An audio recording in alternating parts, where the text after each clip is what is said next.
Well, good day to you all, comrades and friends.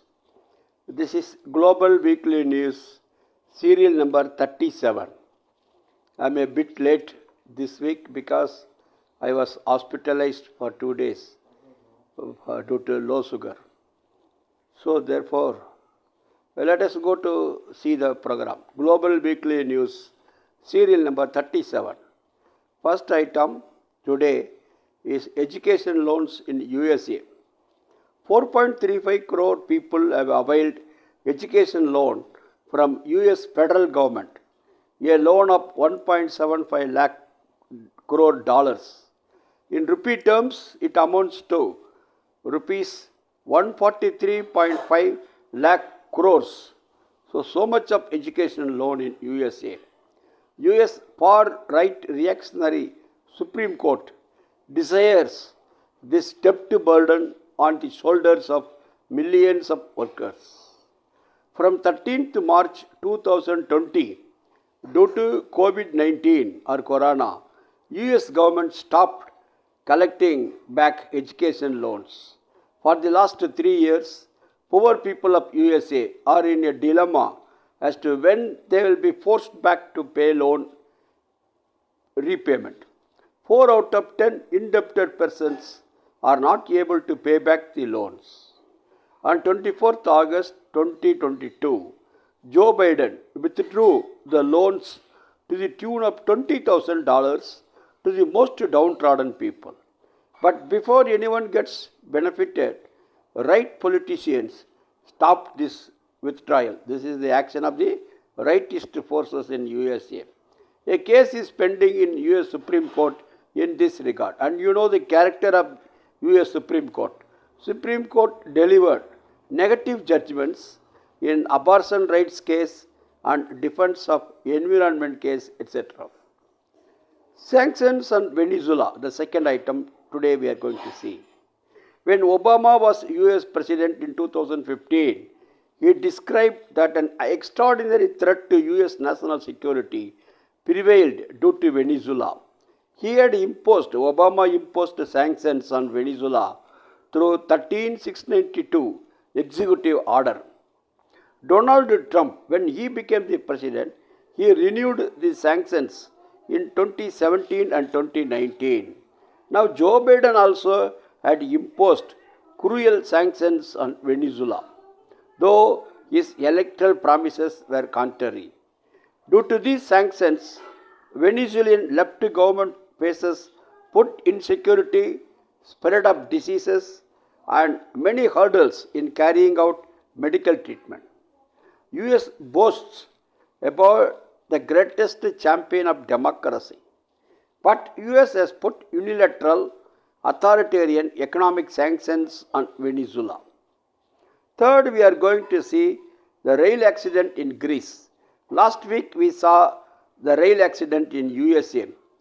These rail companies belong to private companies and these people don't bother about the safety of the passengers. They think it is costly to spend on safety measures. Rail accident in Greece.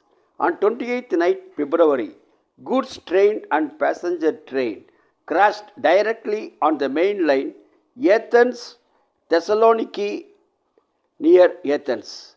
57 people have so far died. More than 70 got injured and many passengers are still missing.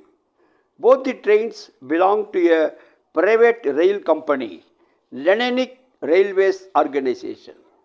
Communist Party of Greece and main trade union PAME warned many times about imminent road accidents due to the measures taken in the name of austerity by the private railway company. On 1st and 2nd March, Greece Communist Party and PAME, the trade union, protested in front of the office of the private rail company in Athens. Due to malfunctioning of the signal, rail accident occurred. You just can't say this is a bad time. It is a criminal act of operating trains in an unsafe way, said Greece Communist Party. Third, we are going to see elections in Guatemala, a Central American country, is going to general elections on 25th June of this year. More than 90 lakhs people will take part in the elections in Guatemala. Elections will take place for the president, vice president, MPs, MLAs, and 340 municipalities. Movement for the Liberation of the Peoples, a left progressive political party. This party in December 2022 decided upon that Thelme Chaprare will be the presidential candidate and Jordan Rodas will be the vice presidential candidate. But Guatemala's Supreme Election Tribunal has banned these candidates from contesting based on false accusations. As per the election law in Guatemala, ex-officials and the present officials and those who deal with the public funds have to get a good conduct certificate from the comptroller before contesting any elections. The far-rightist forces lodged false complaints with Supreme Election Tribunal and the tribunal banned them. In capitalism, well, there will be democracy and there will not be democracy. Fifth item we are going to see, very important event, the 10th anniversary of Hugo Chavez's death. Hugo Chavez didn't die, he lives in the minds of the people forever. Chavez was Venezuela's president from 2nd February 1999 until his death on 5th March 2013. Chavez inaugurated a new period in Venezuela's history. Through his inclusive policies, he brought back dignity and pride to the Venezuelan people. He forged important projects for Latin American unity and integration, such as the Community of Latin American and Caribbean States, namely CELAC, the Bolivarian Alliance for the Peoples of Our America, People's Trade Treaty, in short, ALBA TCP, and the Union of South American Nations, UNASUR. He died at the age of 58 after fighting cancer for 2 years. On the 10th anniversary of his death, thousands of Venezuelans took to the streets of the capital Caracas to pay homage to Chavez and ratify their commitment to defend his anti-imperialist and socialist legacy. They chanted slogans such as, well, Chavez did not die, he multiplied. I am Chavez and Chavez is alive. Such slogans they shouted. As a result of a natural disaster, our commander Chavez ordered us to build our own house wherever there was a vacant land, and we did so. Today is the 10th anniversary of the regrettable loss of our commander. But for us, he will always be alive. For us, Chavez was a father and a mother. We will always remember him, said a member of the political team of the Urban Planning Organization. We cannot forget that we increased the enrollment in elementary school, middle school, higher school, why? Even in university level, thanks to Chavez and his policies, which are now continued by present President Nicolas Maduro. In Venezuela, everyone studies. In Venezuela, education is free and of good quality, said a teacher. Leaders from across Latin America, such as former Cuban President Raul Castro, Bolivarian President Luis Arce, Nicaraguan President Daniel Ortega and Prime Minister Saint Vincent, and the Grenada's Ralph Gonsalves, former Bolivarian President Evo Morales, and former Ecuadorian President Rafael Correa traveled to Caracas to join the events organized in Chavez's honor. International meeting on the importance of Bolivarian thought of Commander Hugo Chavez in the 21st century was held on 3 to 5 March at Caracas. During the seminar, activists and intellectuals reflected on the anti-imperialist, anti-capitalist legacy of Chavez and ratified its validity in the 21st century. Cuba, co-executive director of the People's Forum, stated, "The planet faces its greatest dilemma Either the planet survives or imperialism survives. Meanwhile, Evo Morales highlighted Fidel and Chavez broke that fear of speaking against imperialism and capitalism. At the closing ceremony of the tributes dedicated to Chavez, Commander Raul Castro applauded the revolutionary spirit of the Venezuelan people who have been resisting the US attacks, staying loyal to Chavez's legacy. We have witnessed the aggressions and the economic war to overthrow the Bolivarian process, but we have proudly witnessed that Venezuelan people know how to defend their conquests and have not deceived Chavez. President Maduro stressed, we have applied the Hugo Chavez formula on everything in these 10 years. It has been the formula of connecting, mobilizing, and activating the strength of the people at all junctures. Always with the people and never without the people. Go with the joy, hope, criticism, said Maduro. Simon Bolivar fought against Spanish imperialism in the 19th century for the liberation of entire Latin America. Bolivarian revolution means carrying forward his legacy. Chavez laid the foundations for a new inclusive and social constitution. The plebiscite for the drafting of a new constitution was approved by 87% of the electorate.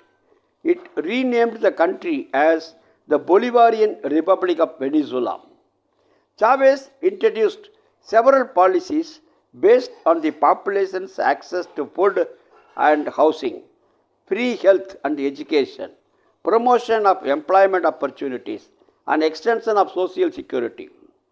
So far, over 40 lakh houses were delivered to low-income people at a low cost or free of cost, depending on their income.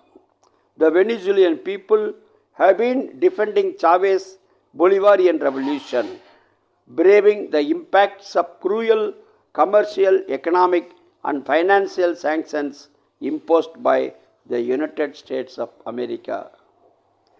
Comrades and friends, sixth item, we are going to see how the youth have been on the front lines in struggles in Europe.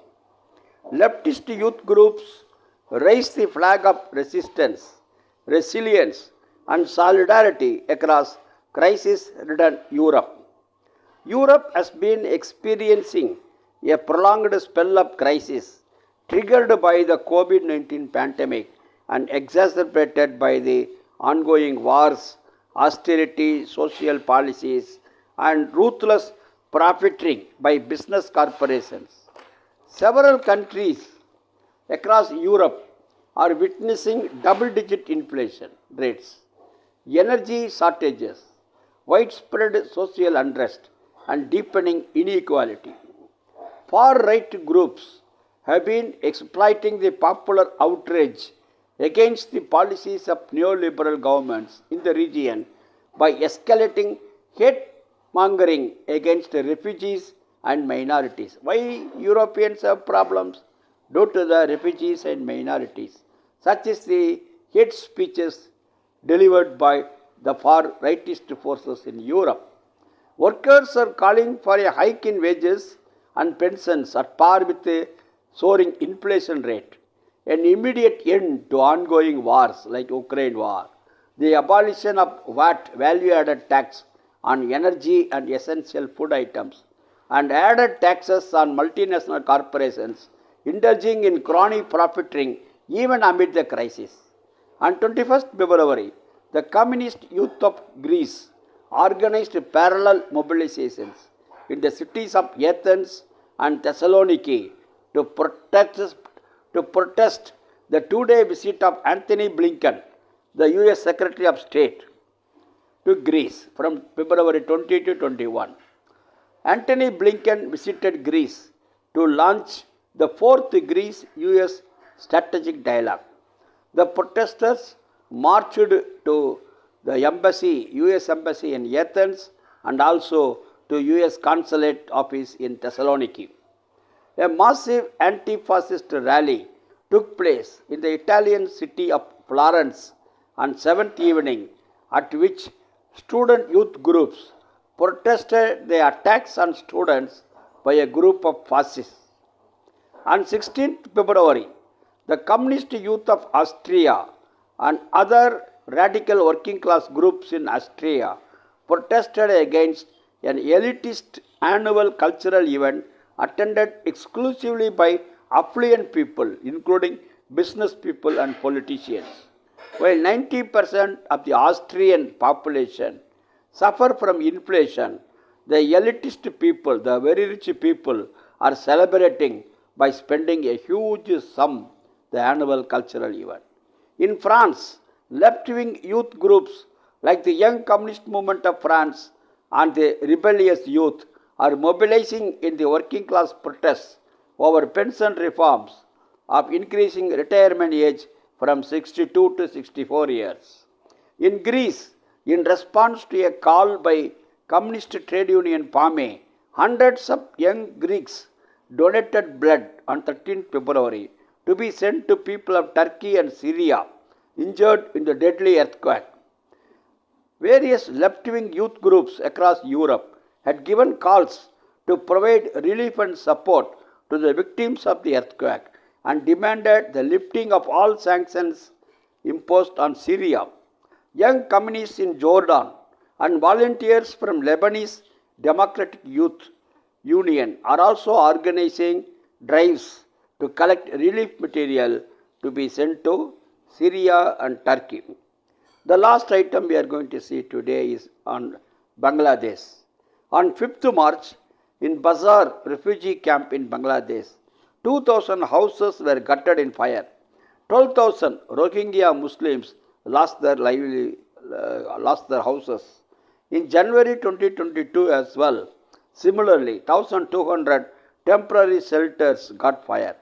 In March 2022, in a place called Kottapalang Camp 5, due to the fire accident, 15 people were burnt alive and more than 50,000 lost their houses. From Myanmar, that is Burma, 740,000 Rohingya Muslims have sought asylum in Bangladesh due to the cruel rule in Myanmar. Well, this is all this Global Weekly News. See you next time, comrade. Lal Salam. Thank you.